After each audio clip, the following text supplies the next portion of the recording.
역대상 18장 1절에서 14절. 그 후에 다윗이 블레셋 사람들을 쳐서 항복을 받고 블레셋 사람들의 손에서 가드와 그 동네를 빼앗고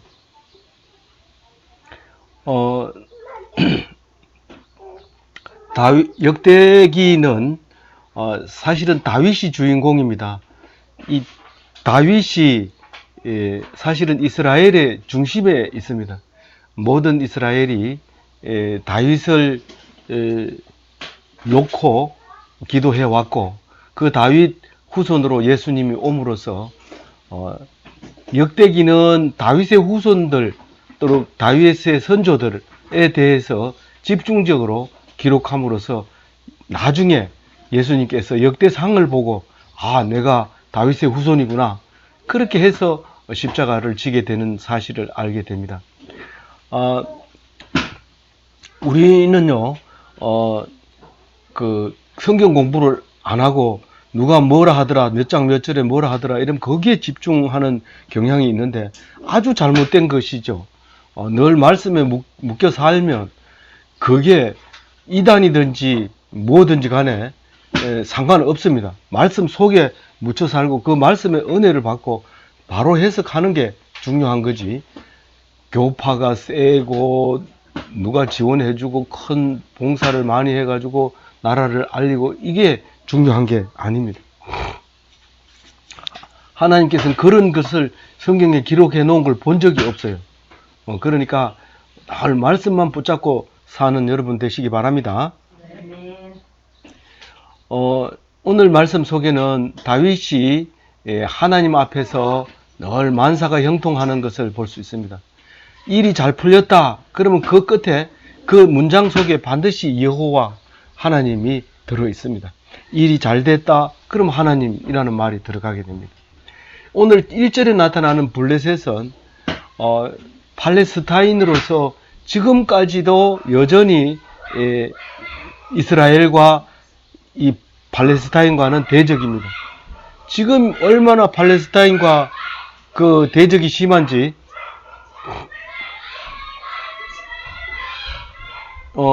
아주 2000년 동안 블레셋이 그 이스라엘을 통치하고 있다가 2000년 2차 대전 끝나고 이스라엘이 돌아와서 땅을 차지하는 것만 봐더라도 이 성경 속에서 블레셋이라고 하는 것은 모든 그 대적을 블레셋이 대표하고 있다는 것을 알아야 됩니다. 블레셋은 우리 속에 들어있는 대적, 그러니까 내 속에 원수된 거, 못된 성질, 내가 알고 있는 그 못된 성질, 갑자기 욱하고 올라오고 그것을 감당을 못하는 그게 원수인데 그것을 이겨내는 것이 다윗의 신앙입니다. 그걸 모르고 다윗은 블레셋을 이겼구나 이렇게 끝나는 게 아닙니다. 지금 역사가 이 팔레스타인이라고 하는 게 마음속에 들어있어요. 내 마음속에. 그게 딴 데 있는 것이 아니라 내 속에 들어있어요. 이 북한도 아니고 일본도 아니고 미국도 아니고 우리의 주적은 누굽니까? 도대체 누가 주적입니까? 내 속에 들어있는 것이 주적이라는 것을 알아야 합니다. 군인들이야 주적이 누군지 알아야 싸움을 하니까 주적을 가르치고 국방백서에다가 주적을 기록을 하지만 지금은 그 주적을 잘못 얘기하면 역적으로 되는 겁니다. 그래서 과거에 적군이 우방이 되고 과거에 우방이 원수가 되고 그런 역사를 계속 이어오는 것을 볼 때에 우리는 이 블레셋에 대한 이 성경은 안 바뀝니다. 우군이 된 적이 없어요. 절대로 팔레스타인은 팔레스타인으로서 이스라엘과 대적을 가지고 있는 것이죠. 근데 블레셋의 가드는 가드의 동네를 빼앗았다고 얘기하는데 가드는 굉장히 이스라엘과 가까이 왕래하는 길목에 있는 거죠. 그 법궤도 가드를 지나서 이제 도로 찾아오죠. 이스라엘에 블레셋에 갔다가 가드로 이제 가드를 통해서 이스라엘로 오는데 그 가드를 빼앗습니다. 그 가까운 데는 또 다윗이 잘 압니다. 사울을 피해서 도망갔을 때 가드 왕 아기스에게서 도움을 받고 그 땅을 이제 하사받아서 아주 적절하게 잘 이용을 해서 사울이 죽을 때까지 기다렸던 다윗의 이 좋아하는 동네 가드였죠. 그 동네를 이제 빼앗게 되는 것입니다. 그래서 이것을 그렇게 묵상을 하고 나니까 어떤 생각이 듭니까? 원수를 사랑하라 하는 하나님 말씀이, 예수님 말씀이 생각이 납니다. 이 원수가 없으면 내가 원수가 되는 거예요. 내가 딴 사람의 원수가 돼. 그러니까 그 사람을 죽이고 나면, 블레셋을 없애고 나면 또 다른 사람이 블레셋이 되는 거고. 그래서 이 블레셋 자체는 없어지질 않는 거예요. 지금도 가보면 15m 높이의 장벽을 놓고 가사라고 하는 블레셋 본거지에 이렇게 가자 지구가 있죠. 그렇게 둘이 그 16m 장벽을 넘어서 포를 쏘고 이쪽에서 저쪽으로 포를 쏘고 그렇게 하는 것을 볼 수 있습니다. 우리는 한 식구라도 이 원수가 속에서 올라오면 서로 치고받고 집안이 망하게 되는 경우도 종종 보게 됩니다. 그 원수를 다스리지 못하면 배가 망신하게 되는 거죠. 집이 망하고 나라가 망하고 그렇게 하는 겁니다. 갑자기 거기에다가 1절 해설에 보면 복이라고 해놓고 바라크 해놓고 송축, 복, 저주 이렇게 써놨어요. 이 바라크라는 단어를 가지고 어디에다 사용하느냐에 따라서 복으로 해석하기도 하고 송축으로 해석하기도 하고 저주로 해석하기도 하는데, 오늘 여기서 말하는 말이 어떤 말을 사용하고 있는지 봅니다. 미리 말하기 전에 뒤에 가서 알아들을 수 있도록 제가 미리 말하면, 이 송축이라고 하면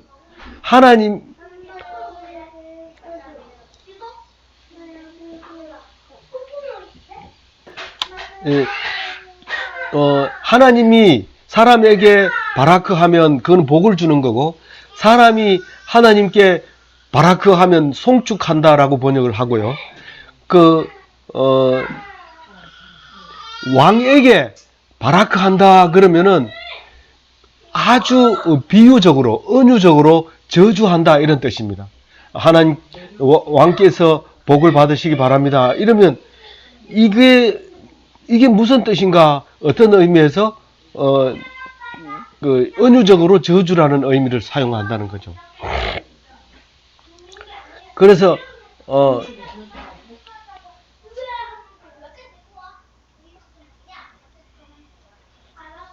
그것을 다음번에 또 나오기 때문에 그 얘기를 미리 해놓는 겁니다. 기억하라고. 2절에 보면 모압을 치고 모압 사람이 다윗의 종이 되어 조공을 바치니라. 그 모압은 가장 접경 지역입니다. 요단강 건너가 만나리 할 때 모압에서 그 노래를 하죠. 그러니까 그 가까운 접경 지역, 요단 서편 사해 북쪽에 있는 땅을 차지하게 됩니다.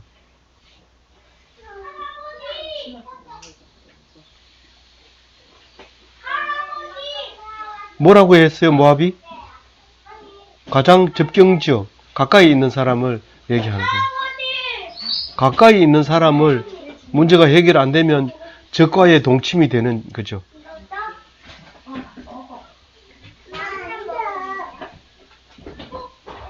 (3절에는)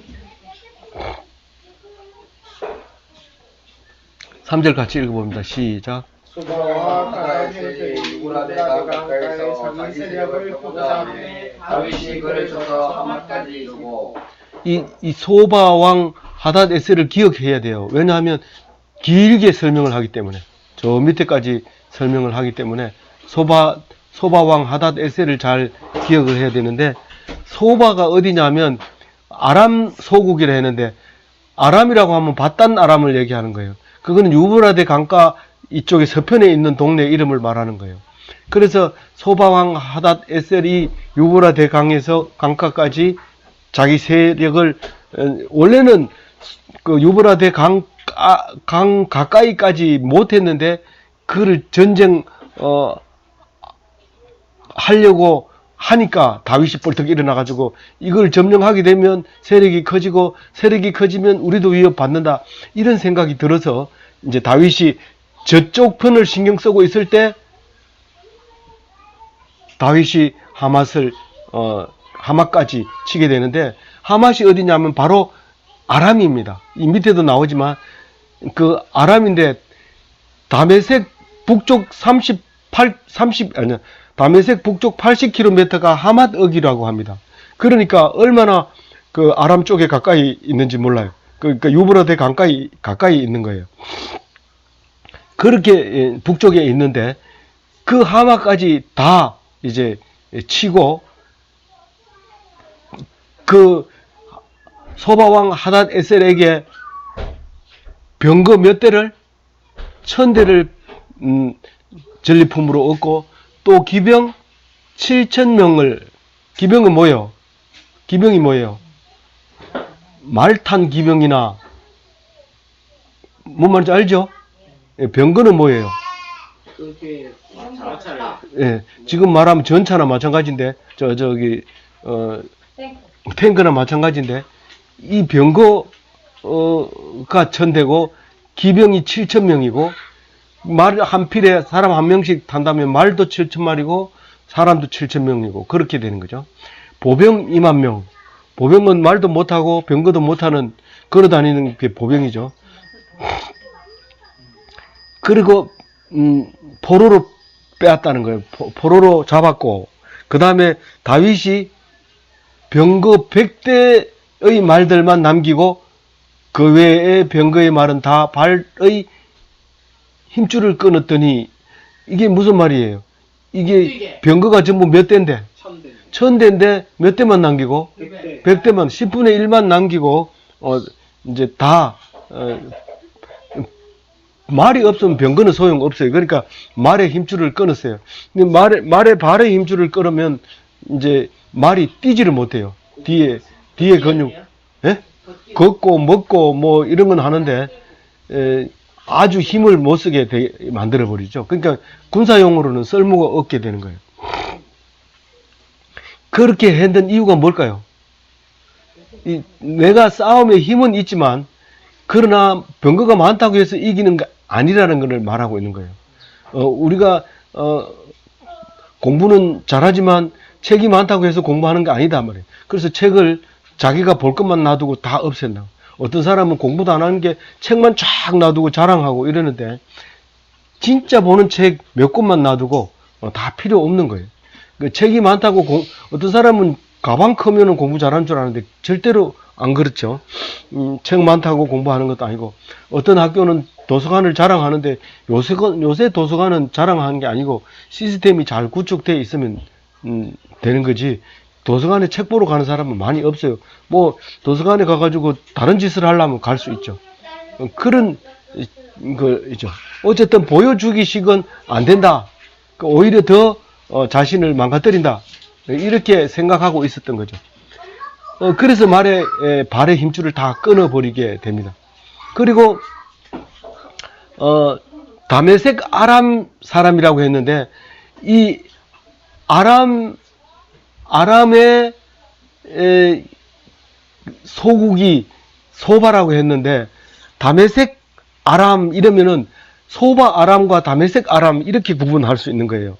아람은 지금 미국처럼 연합을 이루고 있기 때문에 각자 나라가 왕이 따로 있었던 거죠. 그래서 소바 왕, 소바 아람, 다메섹 아람 이렇게 물으면 되죠. 그래서 같은 아람이니까 연방에서 다메섹에서 소바를 도와주러 갔어요. 갔는데 그것도 그냥 놔두질 않고 다 이제 잡아오는데 그 22,000명을 죽였다. 22,000명을 죽인 게 누구예요? 아람 사람이라고 했지만 사실은 다메섹 아람이란 말이에요. 다메섹 아람 사람들을 22,000명을 죽인 거예요. 다윗이 죽인 거예요. 그리고 그 다음에 체포했는보다 많이 죽였어요? 적게 죽였어요? 그 소바 아람 사람은 2만 명을 빼앗았는데 다메섹 아람 사람은 22,000명을 죽인 거예요. 더 많이 죽인 거예요. 그래서 남의 일에 간섭하다가 도와주다가 죽는 사람이 그 자국보다가 더 많을 수 있어요. 그러니까 조심해야 되죠. 왜냐하면 다부지게 대드는 사람하고 그냥 실실 도와주는 사람하고 완전히 다릅니다. 예배를 드리려고 주동적으로 하는 사람과 그냥 한번 참석해 보려고 하는 사람은 완전히 다른 거죠. 6절 같이 읽어봅니다. 다윗이 다메섹 아람에 수비대를 두매 아람 사람이 다윗의 종이 되어 조공을 바치니라. 다윗이 어디로 가든지 여호와께서 이기게 하시니라. 예, 다메섹 아람 사람들을 그냥 놔두면 또 반란이 일어날 수 있어요. 그래서 항상 수비대를 둬야 돼요. 우리가 이기고 나면 만사가 끝날 것 같지만 사실은 늘 불안하고 불편해요. 그래서 그런 면에서 보면 많은 나라가 큰 나라면 좋은 것 같지만 그렇게 좋지 않아요. 그런데 그 수비대가 결국은 수입을 창출함으로써 살아갈 수 있는 그게 되는 거예요. 그 경제력이 되는 거예요. 그래서 아람 사람을 지키고 있는 것은 불편한 게 아니라 생명을 살리는 그 조공이 거기서 나온다는 사실 때문에 가치 있는 일이고 꼭 해야 될 일이죠. 다윗이 어디로 가든지 여호와께서 이기게 하시니라 앞에 나왔죠. 이 말은 하나님 편에 서 있으면 만사가 형통한다 그런 말입니다. 이 말을 그렇게 읽어야 돼요. 읽을 때 바로 그렇게 직역을 바로 의역으로 넘어가야 돼요. 그냥 읽지 말고 다윗은 어디로 가든지 여호와께서 이기게 하시니라. 그 다윗이고 나는 아니고 그러면 안 되는 거죠. 나는 다윗처럼 살아라고 이 성경을 읽고 있는데 믿음을 가진 자는 만사가 형통한다. 그런 말을 기억하시면 좋겠습니다. 7절 다윗이 하닷 에셀의 신하들이 가진 금 방패를 빼앗아 예루살렘으로 가져오고 나중에 이 금 방패가요. 이게 하닷 에셀이 어디라고 그랬죠? 무슨 아람? 그 제일 처음에 나온 게 무슨 아람? 소바 아람의 왕이 하닷 에셀이라고요. 하닷 에셀의 신하들이 네? 소바가 아람의 소국이라서 소바 아람이라고 하고 다메섹도 아람 소속이라서 다메섹 아람이라 하고 그런단 말이에요. 알겠어요? 금방 했는데 잊어버리는데 중간고사에 가면 다 잊어버리고 기말고사에는 깜깜하고 그래요. 들을 때만 이 길로 들어올 때만 잠시 있다가 이 길로 나가버리기 때문에 그런 거예요. 다윗이 하닷 에셀의 신하들이 가진 금방패를 빼앗아 예루살렘을 가져오는데 나중에 솔로몬이 그거를 왕궁에다 다 집어넣어놔요. 예? 네. 근데 누가 나중에 빼앗겨요? 이집트에 다 보여주죠, 그거. 예. 보여주는 거는 나중에 이제 보여주죠. 바벨론에게 다 보여주게 되죠. 그 왕 이름이 나중에 찾아보세요. 예. 누구한테 야단 맞아요? 보여줬다고? 내탕고를 보여줬다고 야단 맞는 히스기야 맞죠? 히스기야 왕에게 이제 야단치. 그런 내 대는 안 뺏기지. 그러니까 네 대는 안 뺏긴다. 이렇게 얘기를 합니다. 죽으면 그만인 것 같지만 영원히 그게 후손에게 물려주는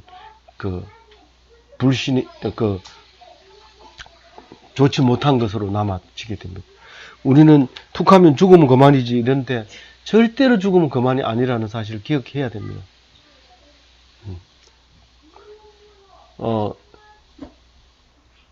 8번 같이 읽어볼게요.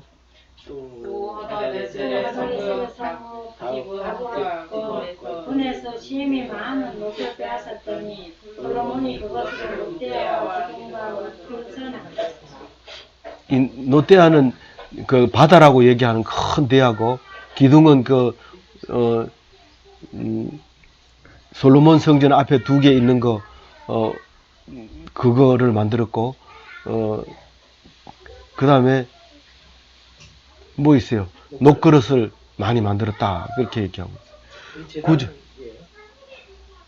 노선 재단으로 안 만드는데, 밖에 녹그릇으로 만든다. 네, 그건, 밖에 물그릇이 어디 있어? 이만한 거. 그건 노태아라고 방금 얘기했잖아요. 그건 바다라고, 바다. 그거보다 이제 씻으려고. 그렇죠. 작은 녹그릇, 그거는 있을 수 있죠. 솔로몬은 녹대야가 엄청 컸어요. 바다라고 하는. 9절에 하맛 왕 도우가 다윗이 소바 왕 하닷에스를 온 군대를 쳐서 무찔렀다 함을 듣고, 하맛하고 바단 아람, 아람하고, 다메섹 아람하고, 소바 아람하고, 하맛,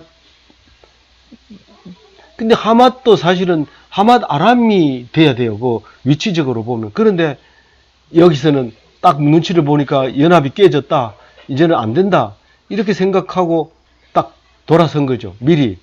우리는 항복하는 게 사는 길이다. 판단한 게 바로 도우였고, 그 아들 이름이 뭐라고요? 하도람.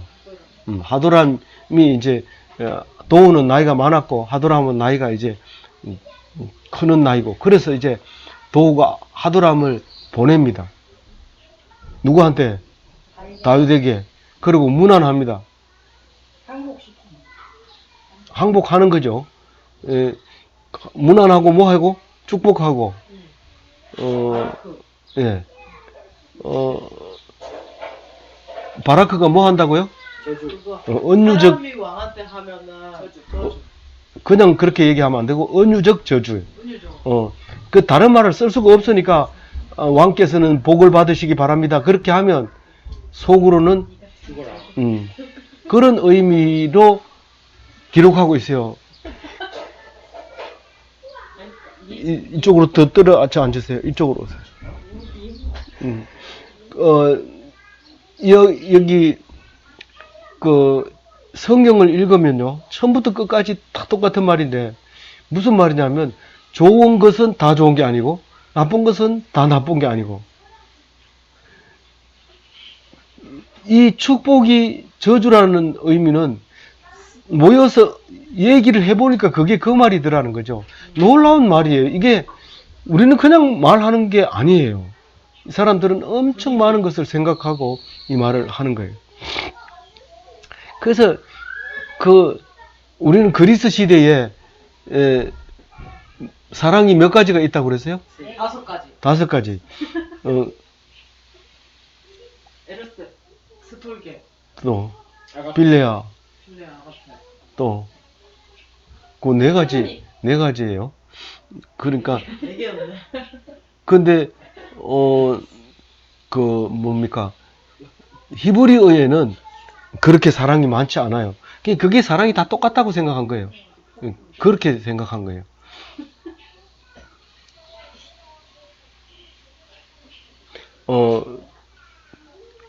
그래서 문안은 행복하십니까? 이렇게 물어보시는 거고, 축복하는 것은 복을 더 받으시기 바랍니다. 사실은 같은 사람끼리는 반대로 지금 해석을 하고 있는 거죠, 사실은. 그래서 이제 소바 왕이 이겨주심을 감사합니다. 나는 소바하고 싸워가지고 맨날 깨지고 없었으면 좋겠다 생각했는데 왕께서 치워주셔서 감사합니다. 이런 의미가 내포되어 있는 거죠. 미리 항복합니다. 이 뜻도 있지만 그런 의미로 좋은 쪽으로만 골라내서 말을 하고 있는 거죠. 그리고 내는 게 뭘 냈어요? 금과 은과 노설, 구리를 이제 상납을 합니다. 그때는 그게 최고 좋은 거였으니까요. 그러니까 이제 그걸 가지고 어떻게 했어요? 다윗이 하나님께 드렸죠. 드렸는데 이거를 사실은 나중에 써야 되는데 이거는 순수 상납품이고 순수 하나님께 드리는 거고 전쟁에서 이긴 것도 하나님께 드렸어요. 그런데 우리가 이걸 보고 싸워서 빼앗은 것도 하나님께 드리는데 고스톱 쳐서 딴 거 당당하게 드리면 안 되나? 안 돼요. 왜 안 되냐면 이것은 옛날에는 수입원 자체가 전쟁에서 얻어오는 겁니다. 그냥 정당하게 싸워서 이기고 빼앗아 온 것을 그걸 수입으로 보고 그걸 권리로 보고 싸우지 않고 예를 들어서 네 땅 이거 가져라 이런다고 해서 절대로 그 사람 땅이 안 됩니다. 싸워서 이겨야 돼요. 돈을 주고 사도 안 돼. 싸워서 완전히 죽여버리고 뺏으면 자기 땅이 되는 거예요. 그게 하나님이 주시는 그 원리였던 거예요. 그러니까 전리품은 당연히 하나님께 드려야 되는 거고 상납품도 드렸더라. 이제 그렇게 얘기하는 거예요. 이 전리품 속에는 하나님께서 이겨주셨으니까 이것은 하나님 겁니다 하고 이렇게 드리는 거지만 상납품은 내가 잘났으니까 받았습니다. 이렇게 말하기도 쉽지만 그것도 드렸더라. 이제 그 말을 11절에 그렇게 하고 있는 거예요. 그런데 11절 끝에 보면 그 싸워서 이긴 그 나라가 이름이 나오죠. 몇 가지가 나와요? 다섯 나라가. 에돔, 모압, 암몬, 블레셋, 아말렉. 이 나라는 전부 주변 나라예요. 그런데 아말렉은 정확하게 고정되어 있는 땅덩어리가 없었지만 이 네 나라는 다 땅덩어리가 정확하게 그려져 있어요. 아말렉은 전국에 유럽 중동 지방 전체에 흩어져 살고 있었기 때문에 경계선이 분명하지 않지만 이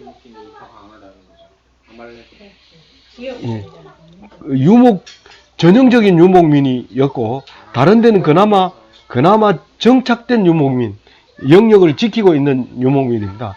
에돔, 모압, 암몬, 블레셋. 그런 글을 기억해 주시기 바랍니다. 그 다음에 12절에는요. 12절 읽어봅니다. 스루야의 아들 아비새가 소금 골짜기에서 그 스루야의 아들은 스루야는 사실 다윗의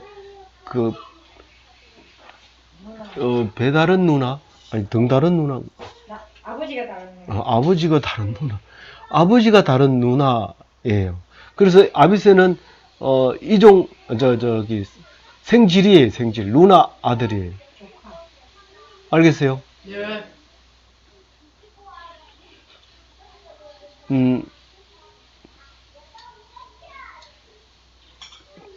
근데 아비새는 누구의 동생이래요? 요압의 동생. 요압은 누군지 그 밑에 나오죠? 예. 요압은 최고 사령관이에요. 요압이 말 한마디 하면, 다윗도 소용없어요. 다윗도. 소금 골짜기가 어딜까요?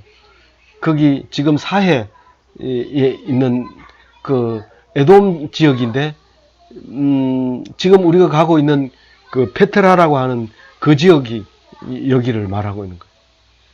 18,000명을 죽였다. 소금 골짜기가 유대 광야 도시예요. 아, 소금 골짜기가 유대 광야에 있다고요? 예. 이쪽인지 저쪽인지, 하여튼 사해 쪽에 있는 것이 소금으로 만들어져 있는 그 골짜기를 말하는데, 실제로 그 성지, TV에 나오는 거 보면, 멀리서 보면 흙으로 되어 있는 것 같은데, 가까이 가보면 소금으로 되어 있는 것을 알 수 있습니다.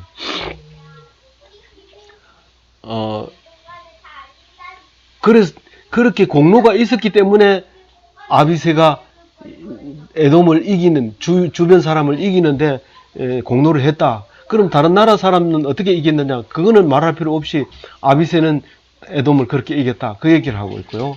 13절에 다윗이 에돔 수비대를 두고 그 사람에게서 이제 조공을 받은 거죠. 종으로 삼았고 조공을 받은 거죠. 말은 안 나오지만 똑같이 그렇게 수입원이 있었던 거죠. 14절에 봅니다. 같이 읽어봅니다. 다윗이 온 이스라엘을 살펴 모든 백성에게 정의와 공의를 말했세. 정의는 뭔지 공의는 뭔지 잘 모르죠. 그 모른다고 넘어가 버리면 안 돼요. 정의는 째닥하고 공의는 미시파트인데, 째닥하는 사람이 평가할 때 확실하게 이건 옳다고 생각하는 건 째닥하고, 공의는 하나님이 평가하는 거예요. 쉽게 얘기하면 땅에서는 미시파트가 없느냐? 있는데 그게 대법원 판사가 판결한 거는 미시파트예요.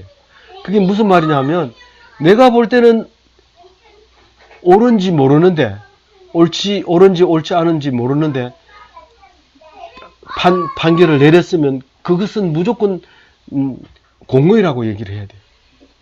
만약에 지방법원에서 그랬다면은 다시 그 대법원으로 올라갈 수 있기 때문에 그건 미시파트가 아닐 수 있어요. 그러나 대법원 판사가 한 것은 미시파트예요. 원래 의미가 그런 거예요. 알겠죠? 그래서 하나님이 한 것은 다 미시파트인데 이 왕이 미시파트도 하고 째다카도 하고 그렇게 해서 나라를 다스렸다 이런 말이에요.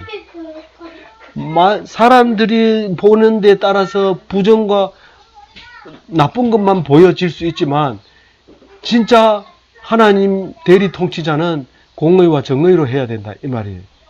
그것은 본인이 그렇게 하는 게 아니라 많은 사람이 그렇게 믿어주면 그렇게 되는 거예요. 알겠죠? 그 다음 15절에서부터 15절 16절을 보면 이제 아주 행정 조직을 지금 얘기하고 있습니다. 군대의 사령관 요압 이게 1번입니다. 다윗도 뭐 요압 앞에서는 꼼짝 못할 정도로 그 동생 아비새가 있는데 아비새가 있고 그 밑에 또 하나 더 있어요. 있는데 여기서는 안 나왔어요. 그 다음에 행정장관 여호사밧, 그 다음에 제사장 사독, 제사장 아비아달, 서기관 사오사, 군 책임자 버나냐. 이 버나냐는 17절에 버나냐는 그렛 사람과 블렛 사람을 다스리고 이랬는데 그렛 사람은 그레데 사람을 말하는데 그레데는 크레타 섬, 지금도 남아있는 지중해 속에 있는 크레타 섬인데 이 블레셋 사람이 그 지중해가 가라앉고 그 사라진 도시가 지중해 속에 있는데 그게 사라지면서 흩어진 족속 중에 크레타에 살고 또 이쪽으로 이 이스라엘 쪽으로 밀려온 사람이 있고 두 가지가 있는데 그 섬에 남아있는 사람은 크레타 사람이고 이쪽에 이스라엘 쪽으로 온 사람은 팔레스타인 블레셋 사람이 된 거예요. 근데 그 숫자가 이 이스라엘 민족하고 비교해보면 비슷한 것 같은데 사실 역사적으로 보면 훨씬 블레셋 사람이 많았다는 거예요. 숫자가. 그런데도 성경은 그 하나의 그냥 괴뢰도당 같은 그런 표현으로 늘 등장하고 있죠. 그래서 그레데 사람하고 블레셋 사람하고는 동족이에요. 그래서 한꺼번에 묶어서 통치를 합니다. 그 같은 족속으로. 다만 지금 온 지 오래된 사람은 블레셋 사람이고 아직 그 그레데 사람에서 온 사람은 그렛 사람이고 그래서 블레셋 사람과 그렛 사람을 묶어가지고 누가 통치를 하고 있어요? 버나냐가 통치를 하고 있어요. 그게 중요한 인물이기 때문에 나와요.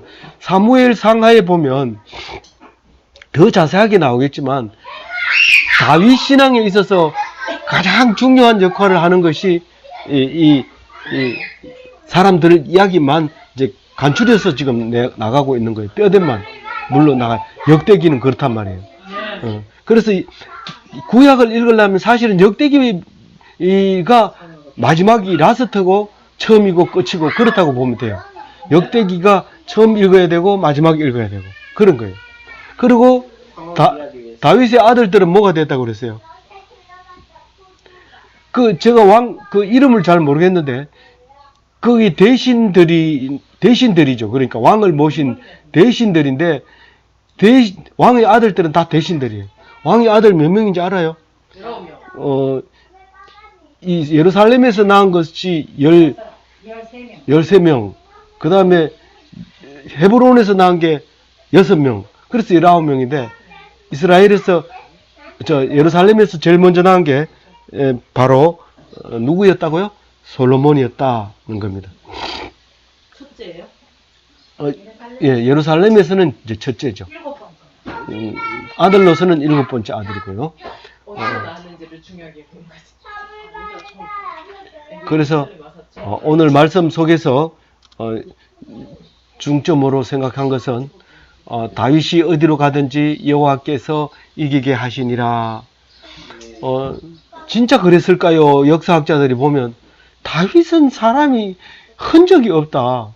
역사가 있었다면 다윗이라는 이름이 있을 거 아니냐. 그런데 다윗이 없다. 계속 그렇게 주장을 하는데 믿음으로 보면 다윗은 가장 큰, 엄청 큰 믿음으로 보면 하나님이 세우신 큰 사람이었다. 근데 그 믿음으로 본 것 때문에 지금 이스라엘도 있을 수 있고 모든 로베상을 다 받는 유대인이 탄생할 수도 있고 그랬던 거죠. 그래서 이 다윗이 엄청 중요한 사람이다 라는 것을 꼭 기억하고 우리가 믿음으로 다윗과 같은 사람이 다 되시기 바랍니다.